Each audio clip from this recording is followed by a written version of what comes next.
Everyone is trying to be noticed, but just being noticed is not good enough. You've got to be so good they can't ignore you. Strategic communication is key to making your messages unforgettable to your target audiences. Consistent and engaging content is your golden ticket to forging strong connections with your customers. You want quality communication which leaves a lasting positive impression with everyone in your business. So here are a few tips to create your strategic communication plan. First, you want to state the purpose of your goal or your communication.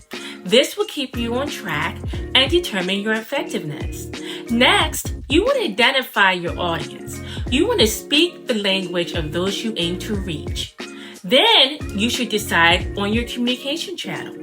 Whatever communication format your audience uses the most, you should meet them there. And last, you want to set a timeline. A good communication strategist will know how much it takes to develop messaging and when you should deliver a message for the best results. So now you know what it takes to become a strategic communicator. But if this isn't your forte, let our team at Elation Communications help get you there. Follow us for insightful communication tips that will grow your brand. Start the conversation, change the game.